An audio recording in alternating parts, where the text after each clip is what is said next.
Shalom and welcome to the Middle East Report. In this program today we'll be discussing what are the threats and challenges facing Jewish students on campus and how we're seeing a threat to academic freedom of speech and freedom of expression.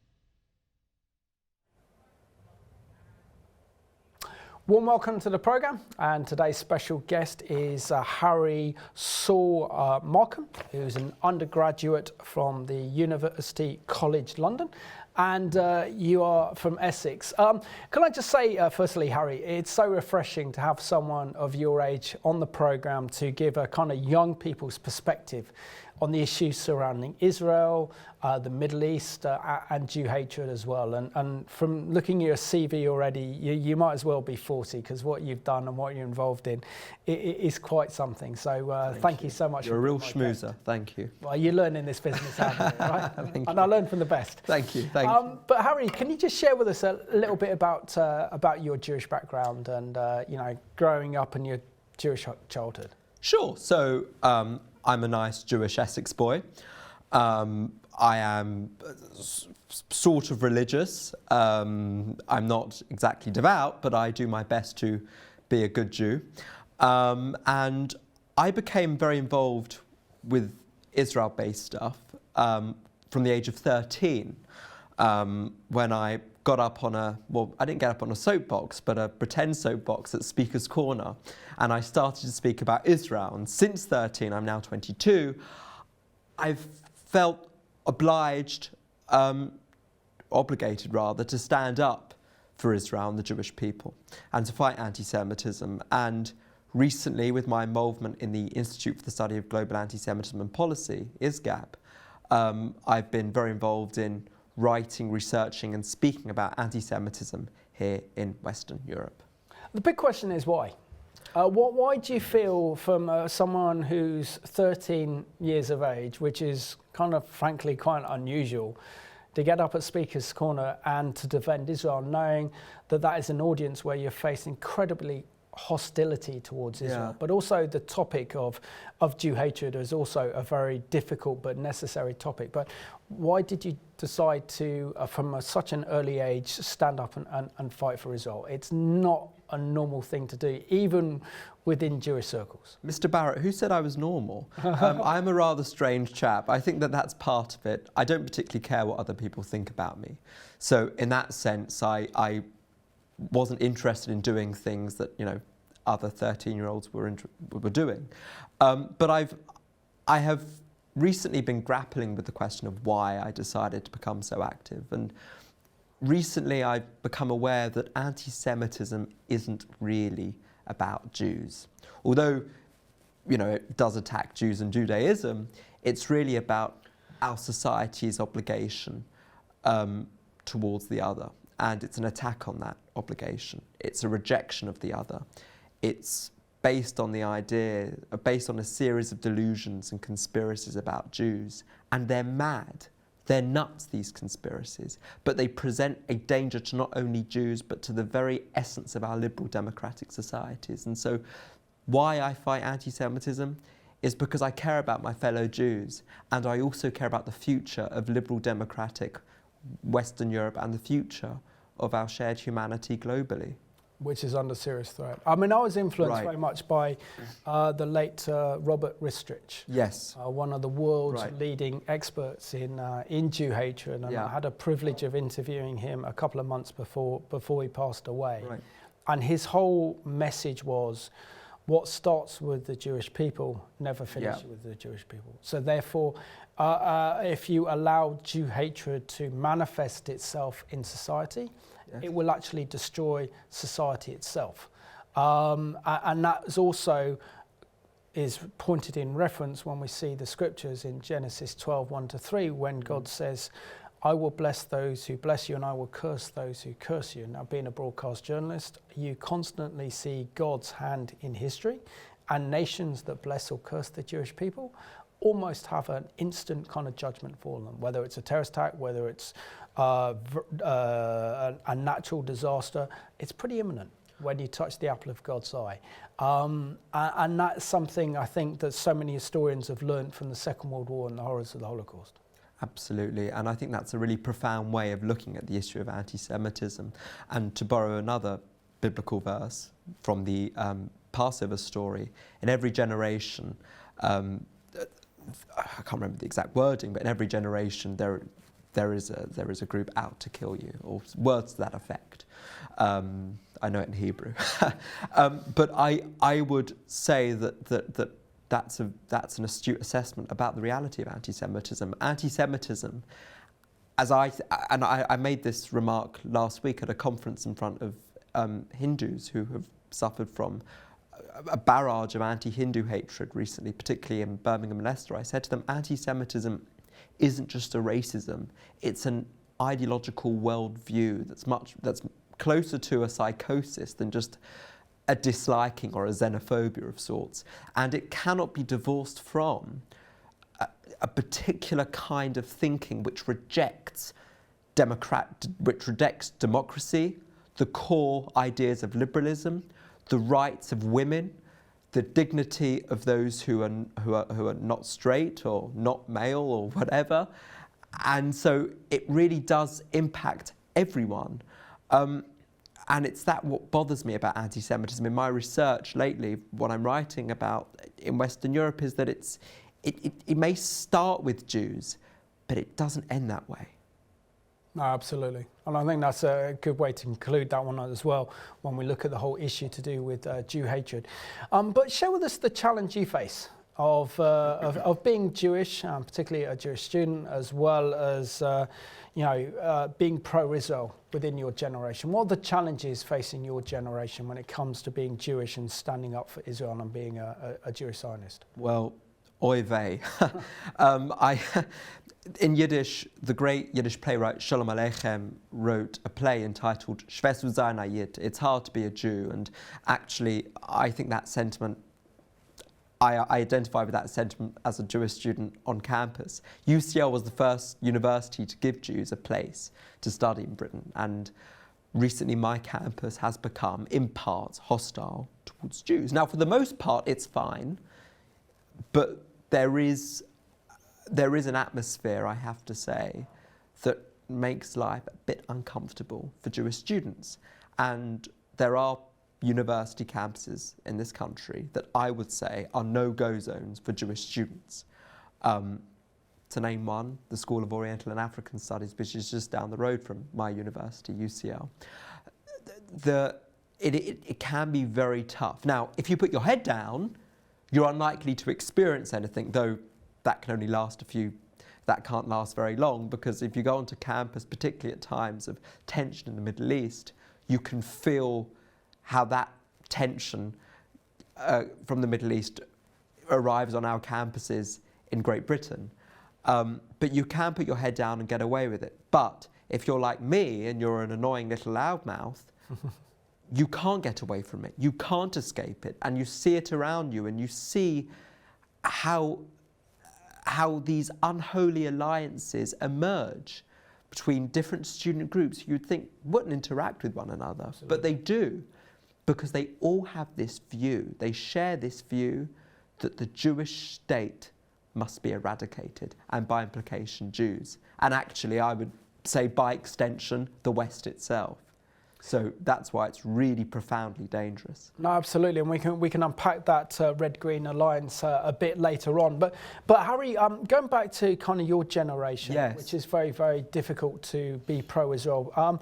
Tell us the impact that social media has had on your generation, particularly topics and causes that become popular and mainstream. And of course, over the decades, we've seen popular liberal causes being taken up by by young people. But sadly today there is a desire to challenge and take on the so-called Palestinian cause, which is if they really knew what it meant to stand up for the Palestinian Authority, its leadership and what everything that represents, I think they would be truly horrified because they don't look into the facts. But what are the pressures that you face within your generation when you are confronting the lies about Israel, the myths about Israel, and to teach your generation, no, this is not true. These are realities on the ground in Israel and the Middle East, which is a very complex, fast-moving, ever-changing development in the Middle East? Right, that's a great question. I would say that anti-Semitism is endemic in society. Social media, however, has made it spread like wildfire, to the point where I think it cannot be at all managed. Now, I, as an advocate for free speech, I happen to be on the advisory board, shameless self-promotion, for the organisation Academics for Academic Freedom, and I believe in free speech. On social media, anti-Semitism is permitted to spread like wildfire, whereas other bigotries are not permitted to be expressed on social media. So there is a double standard here with anti-Semitism. Whether or not I think that those posts or that sort of messaging should be taken down is a different issue, but there is a double standard. The point I think needs to be made is that Jews are very small in number. Compared to the liberation groups which have taken the Palestinian cause as their main cause, it is their main issue. I think that presents a real danger, because it means that on social, it means that that cause, which is legitimate in its own right, the notion that the Palestinian people should be given national independence is perfectly acceptable and even laudable. Yeah. But what it's become hasn't been a cause that's wanting to create a state or construct a state, but it advocates for the destruction of the Jewish state. And by virtue of its presence on these social media sites, with these liberation groups sharing them and promoting them and making their own videos about this cause, it's lent credence or given an air of social acceptability and intellectual acceptability to a cause which wants to annihilate the Jewish state. Absolutely. And of course, we have to, if we deconstruct that for a moment and we see the placards that say Palestine will be free from the River Jordan to the sea, yeah, effectively that's incitement to genocide. And when young people of your age group take up the Palestinian cause, they don't realise that they are supporting an authoritarian, verging totalitarian regime, certainly under the Palestinian Authority. There is no democracy, there is no freedom. Anyone who speaks out against the Palestinian Authority are locked up and not seen again. Horrendous and horrific human rights abuses, and this is just within the so-called moderate Fatah faction of the PLO. You look at terror organisations like Hamas and Palestinian Islamic Jihad. These are genocidal terrorist organisations backed up by the Iranians that suppress their own people. They even murder people that are having celebrations and celebrate weddings. Yes. They celebrate a cult of death and mass murder. Right. So with your generation, is there no critical thinking into thinking what lies behind some of these current and popular issues that they like to support, not knowing that they are effectively supporting Islamist terrorist organisations that they would never ever want to live under? Look, the West is experiencing a cultural crisis, perhaps even an identity crisis. Israel is ultimately perceived to be at the forefront of Western civilization, which this red-green alliance, and even I would say, I'm not sure which colour can best describe the far right. I think they use, is it brown they use? I don't know. But these anti-democratic alliances or extremist alliances all reject the West. And Israel is perceived to be the worst state which the West has created. All those groups agree on that. They agree on nothing else. They do, however, agree that Israel is the worst thing which the West has created. And given this, and given the place of anti-Israelism in the academy, on social media, and just its kind of general sort of liberation, its liberationist kind of, you know, tone almost. When you talk about the Palestinian cause, it's seen as the new human rights cause. It's almost that the left have made that their new proletarian, not the working class, but the Palestinians. That's the people we need to stand up for. It's fundamentally an assault upon Israel, but it's really Israel is the first state which they're attacking. What they all agree is that the West itself must end. And that is at the heart of anti-Israelism. It's not just opposition to the Jewish state. It's opposition to what they see as an oppressive Western hegemony which needs to be destroyed, to fundamentally reshape world order, introduce a new orthodoxy. It's much more than just Israel. It's about creating something entirely new. And the only thing that unites them is their hatred for the Jews and their hatred for Israel. Right, exactly. And that sort of fanaticism is why anti-Israelism needs to be understood as an expression of anti-Semitism, because it has this redemptive tone, this idea that if we get rid of the Jews, yes, we will free our society from its evils. You know, anti-Semites don't just see Jews as evil, they see Jews as the source of all that is evil. And they see the Jewish state as the source of all that is evil. You get rid of the Jewish state, that will pave the way. That is indeed an indispensable step in destroying the West itself. So this issue of radical anti-Israelism, and by the way, I think the term radical anti-Israelism or radical anti-Zionism is much better than anti-Zionism is anti-Semitism, because I think the reason why anti-Israelism, why it becomes anti-Semitism, is because it, like other expressions of anti-Semitism, it becomes something obsessive. I use the word again, it becomes like a psychosis in which you have these series of delusions about Jews.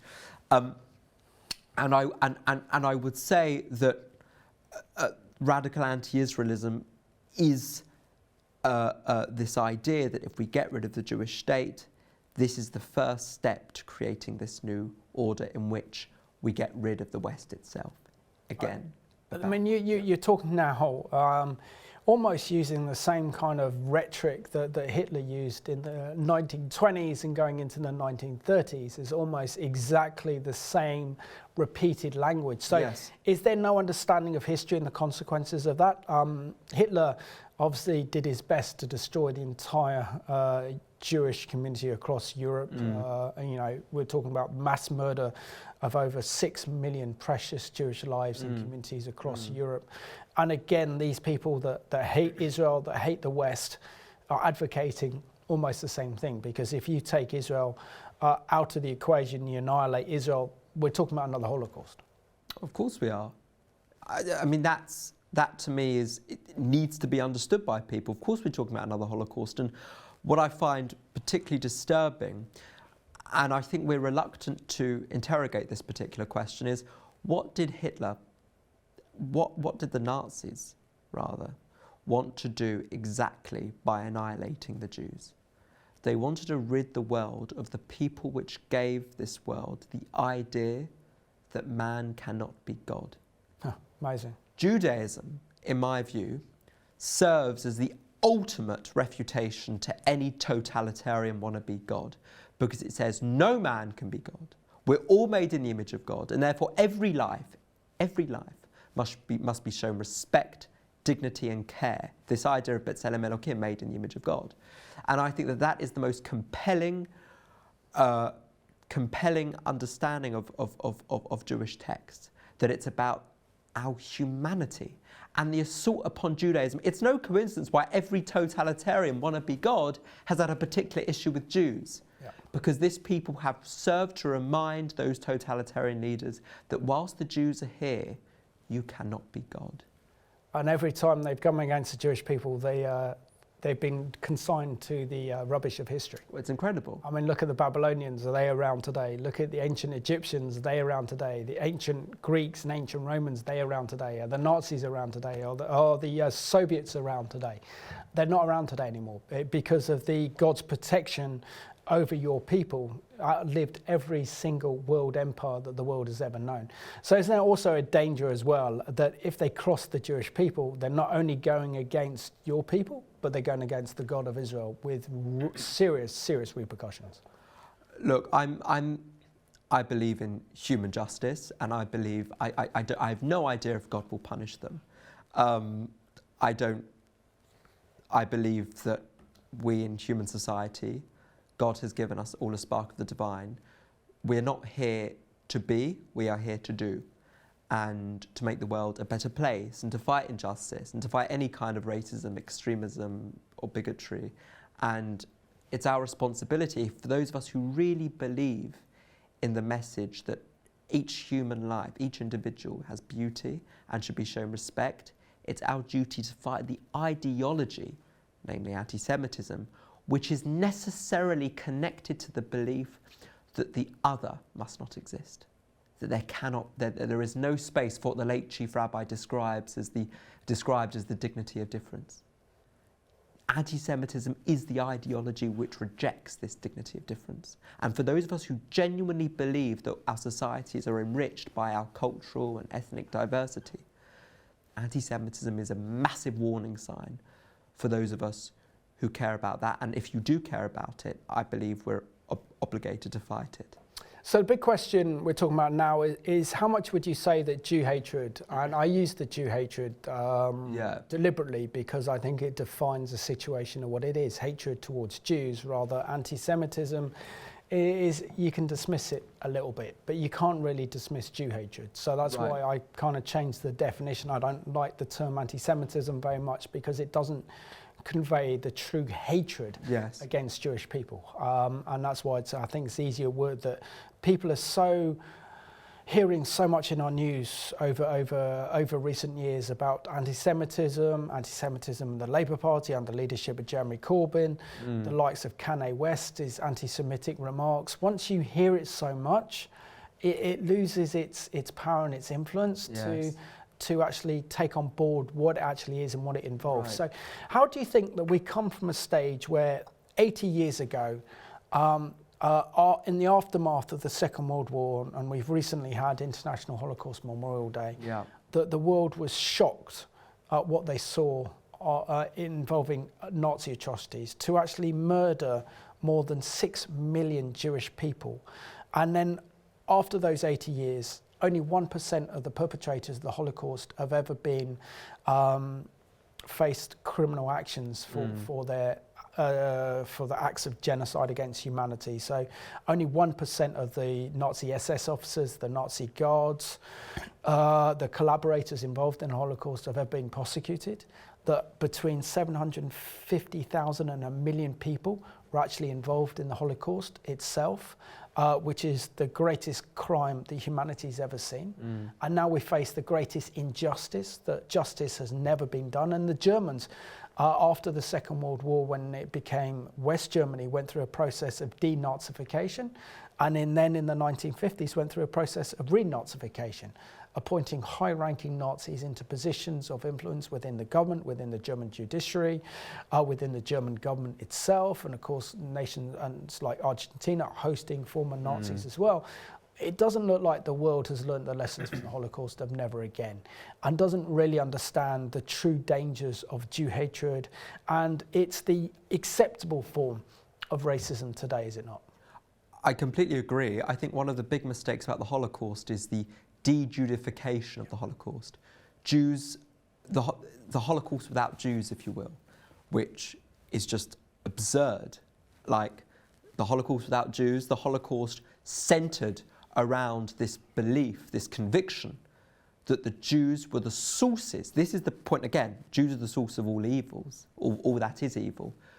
Jews were perceived by the Nazis and other anti-Semites to be the sources of homosexuality, race mixing, homosexuality, and all these other things that fascists don't like fascist loathe. They see it all as a Jewish conspiracy. So to understand the Holocaust, you need to understand the contempt for Jews as a central element, perhaps the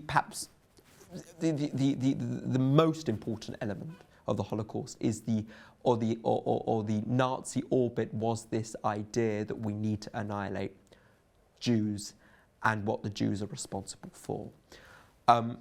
So we haven't learnt from the Holocaust in the sense that Jews have been marginalised from the way we approach it. International Holocaust Memorial Day, for example, doesn't do enough in the way of putting Jews at the centre of it. I think what happened to Europe, because I write about Western Europe, it's my speciality, so to speak. In Western Europe, the Holocaust and its legacies paved the way for the construction of a new Europe. So the old Europe was characterised by its nationalism, exclusionary nationalism perhaps, its racism, its totalitarianism, its anti-democratic thinking. This new Europe, by contrast, is characterised by, and I can't remember who said this exactly, but to think beyond the nation state. We think beyond the concepts which allowed the Holocaust to flourish. So we don't think in racist terms anymore.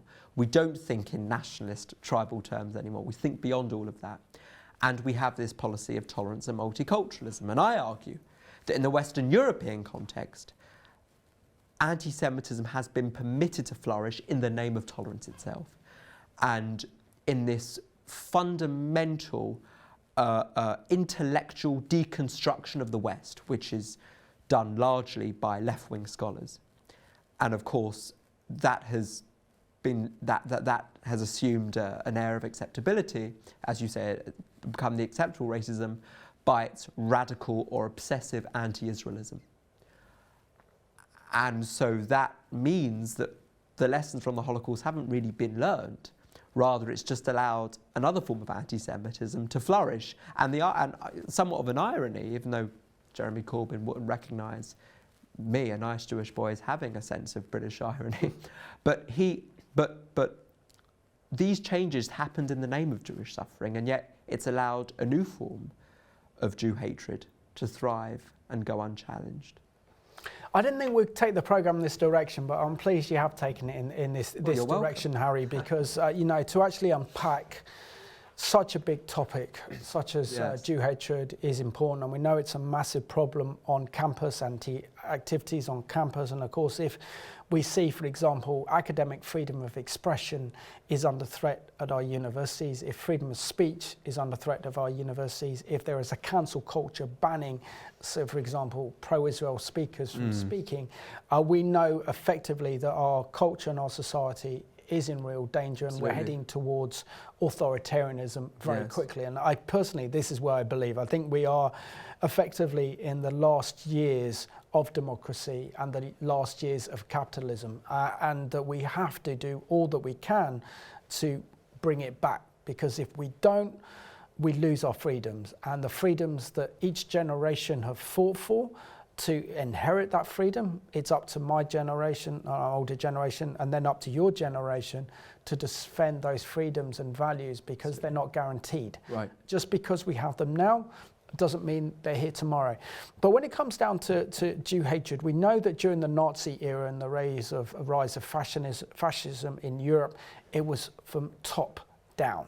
So in other words, it was Hitler's regime, the implementation of Mein Kampf, the Nuremberg laws, this government putting these anti-Semitic pogroms on the Jewish people and on German society that then spread to all nations as the Nazi steams rolled into Europe, into Western Europe, and then into Eastern Europe, and then controlled and dominated those nations. But aren't we today not facing that problem? But today we're facing the other problem, and that's coming up from grassroots. Ordinary people, probably through the influence of media, social media, are expressing deeply disturbing anti-Semitic views. And they don't just stay nowhere.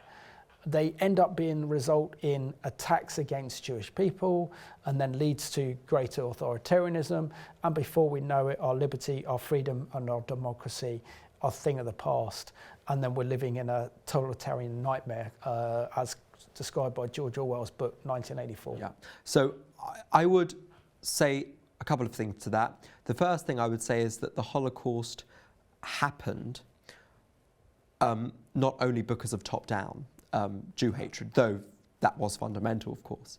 I'm going to borrow from the Holocaust historian Doris Bergen, who uses a burning house analogy to describe how the Holocaust actually happened. And she says that for a house to burn, you need three things. One is the dry timber, the other thing is the spark, and the other thing is favourable weather. And with those things, she says, well, a house can burn. And the dry timber is the Jew hatred which is just sort of exists in the country, right? It's the kind of normalised culture of not liking Jews. And in the Nazi context, well, German society from Bismarck, arguably before, had a long tradition of not liking the Jews. And then we have the spark, and the spark, of course, was the success of the Nazis and the war. And the favourable weather was, of course, German, the Nazis' expansion into Eastern Europe with their policy of Lebensraum, living space. But indispensable in that process is the normalised anti-Semitism, the dry timber. Now we are seeing a normalised culture of Jew hatred in Western Europe. And I'm afraid to say it does affect large sections of our Muslim population here in Western Europe, which is quite disturbing and is being reinforced by both the far left and the far right. Again, this triple threat, this unholy alliance, this trinity of anti-Semitism, so to speak.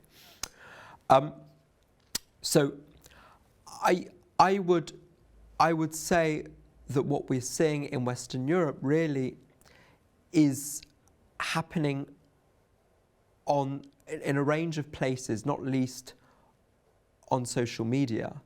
And it does lead, and I experienced this myself. The whole reason I began my current book project is because a group of us were almost lynched on the streets of London by a very large group of predominantly Muslim men, many of whom were with their children, as if it was just a kind of, nice day out. It was pogrom-style anti-Semitism. A group of people who were all angry and riled up went to attack a group of Jews. And I would just say this before we move on, is that you cannot divorce that hatred of Jews from misogyny too. I think that that's a really important point, that I've seen that in this particular form of anti-Semitism is a lot of hatred towards women, particularly Jewish women. And this is what makes this worldview, in some sense, utterly fascinating, because you can see how we can call it the intersectionality of Jew hatred, the way it intersects with sexism, homophobia, classism, anti-democratic thinking. But on the other hand, it's utterly terrifying, because it does bring those different ideologies together, and particularly in my experience, this form of anti-Semitism, which I think, if you look at what's happening in the banlieues, the suburbs of Paris or in Malmo or in other places in Western Europe, assumes a pogrom style. And it's, again, it cannot be divorced from this anti-democratic, sexist attack upon the very essence of our liberal democratic societies. And I suppose I've got to ask you really, and this is the big question, is that it's easier for mainstream society, it's easier for our governments, for the police to tackle what is considered kind of right-wing extremism, the more traditional Nazi kind of neo-Nazi groups, because they're the traditional anti-Semites, so therefore it's easier to deal with them and classify them because we know that it's non grata. But the reality is that what we've seen with the mass immigration from the Middle East into Europe in particular, and you go to Belgium, you go to Molenbeek, it almost feels as if you're in the Middle East itself. And to export the conflict that was in the Middle East involving Israel and the Arab states into Europe, and all the demonization that has gone on through these totalitarian regimes in the region and their hatred of Israel has now come to Europe. But there's this failure or even willingness to tackle Jew hatred within many aspects of the Muslim communities, which is quite incredible when you look at that on the one side.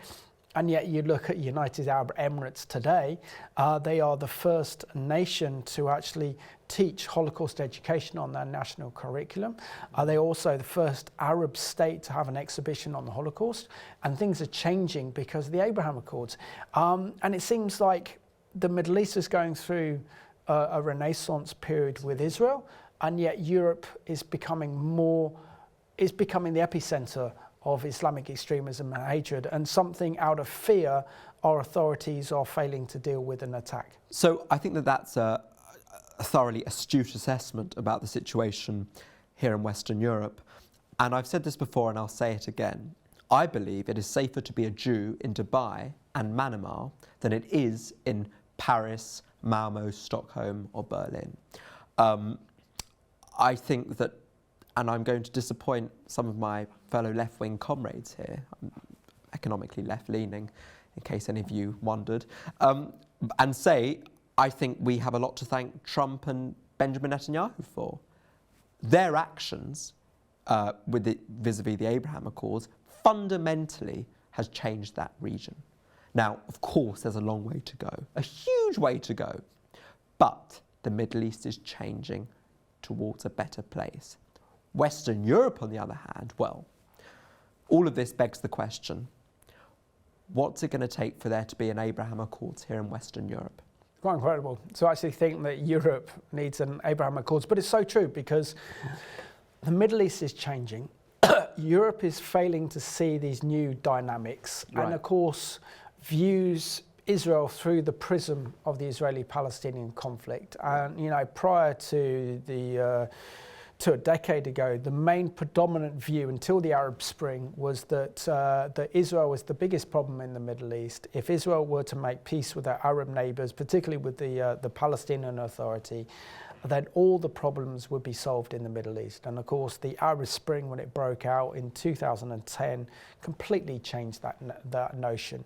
And it's also this failure to recognise that Arab states now, I mean, it's only a question of time before we see the Saudis develop a very close working relationship and diplomatic relations with Israel, which even a year ago you would think that was absolutely impossible. Yes. And yet there's obsession that the whole problem is Israel's so-called treatment of the Palestinians, not allowing them to have their own state when they're not interested in the state in the first place, and you want to use a state in order to destroy the Jewish state, the modern state of Israel. And there's this absolute failure to see that and to see how the Middle East is changing, and to say, well, look, if the Bahrain, the United Arab Emirates, Sudan, Morocco are willing to make peace with Israel and have normalizations, then what Israel's doing in the Middle East can't be that bad, can it? No, and I would say that those countries have made a very important recognition that working with Israel paves the way for economic prosperity. Working against Israel, you align yourself with some pretty bad people, particularly in Iran, right? Absolutely. And I would say that we in Western Europe, particularly those of us who are countering extremism and working for a more cohesive and tolerant and open society, we have to work with, and there are many Muslims who are working against anti-Semitism and against extremism, and we in the West have shamefully abandoned those people. Shamefully, and I think we have to work with those who are working towards a brighter future for Jews and Muslims and Christians here in Western Europe. And that means we have to work with our Muslim counterparts. We have to counter radical anti-Muslim bigotry. We have to counter anti-Semitism, and they go together, but we do that by building those relationships with all faith groups, and that's part of the Abraham Accords process.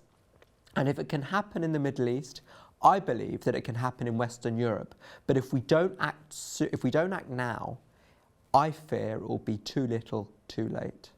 I mean, isn't one of the main problem? I mean, coming from I'd say from a Christian perspective, yeah, rather than a Jewish perspective, and I understand the Jewish perspective very, very well. It's more threatening because your own personal safety is a threat, and the violence that goes with that form of Jew hatred, is that what we're seeing really in the West is a complete deconstruction of our Judeo-Christian heritage. It's wanting not only to take down an attack, anything associated with Israel, anything associated with the Jewish people, but it was also a fundamental attack on the Judeo-Christian foundations that the whole entire Western Europe was based upon. And now this is non pro grata. So Christians are also being massively marginalised in today's kind of Western, progressive, liberal societies, where we are considered holding society back. And this is a fundamental attack on our very civilization and foundation that we are the people of the book, the Old and the New Testament. And this is really the after effects of this hatred. Essentially, a hatred against God is what's behind this move of extremism, particularly from the hard left, which then joining forces with Islamist forces and even the far right in order to destroy this heritage that has literally saved Europe from the brink, not only once, not twice, but 3 times over the last century. From the First World War, from German imperialism, to the to put Hitler in his tracks and to stop a kind of unified Europe under Nazi control, and then push back the Soviet threat during the Cold War. But now that seems to be all in danger now. Well, look, I'm no supporter of the term Judeo-Christian. I think it's a problematic term. I think that our civilization is enriched because we have a multicultural society. Now, that's not the same thing as multiculturalism, which I'm not an advocate of, but our multicultural society has all contributed to the kind of civilization in which we all exist. But there is some truth to what you say in the sense that we do have a kind of universalist tradition which exists here in the West. That is a universal belief that every life is sacrosanct. We believe in the universal application of democracy and democratic processes and so on. And there is a profound intellectual deconstruction of the West. Now, this isn't the conversation for now, but what even is the West, right? And I think that we exist in what has been described by the French philosopher Pascal Bruckner as the tyranny of guilt. We are living in a time when we feel this need to fundamentally rethink we need to have certain prisms through which we understand society. And the most ridiculous and, dare I say, dangerous of those prisms is to see that the West is eternally sinful. White people, by virtue of their skin colour, can only be racist. People who are not white cannot be racist or bigoted, which has huge implications, particularly for the study of anti-Semitism, because it means that actually Western Europe doesn't really get this, what's been described as the new anti-Semitism. And it presents major intellectual challenges because our entire society and its very essence is being challenged. Now, what that means for the future, I don't know. But certainly, Simon, there is an attack on tradition. Now, that may present the opportunity for growth. It may present the opportunity for more, for us to have a new, I don't know, perhaps a renaissance in human rights and progressivism and liberation. But I actually think that this is going to pave the way for society to become once again obsessed with race, once again obsessed with identity. What we need to do here in the West is build an inclusive identity. We don't need to celebrate the things that divide us, like the left are pushing for. We need to celebrate the things which we all share. And beyond our shared humanity, as I always say, we have a shared nationality. And it's that nationality which the West should reclaim from those extreme forces that we need to use as an instrument to bring people together and to end what Jonathan Sacks, the late chief rabbi, described as a hotel so we can build a home. He's great. I love the late Rabbi Jonathan Sacks. So articulate, incredibly intelligent, and a fantastic chief rabbi who really understood the dangers of Jew hatred and could express it extremely well. But if we just take some kind of practical examples, Harry. I used to record a program in the European Parliament called the European Report. So I got to understand what was facing, say, the Jewish community in Belgium, particularly around Brussels, also in Paris as well.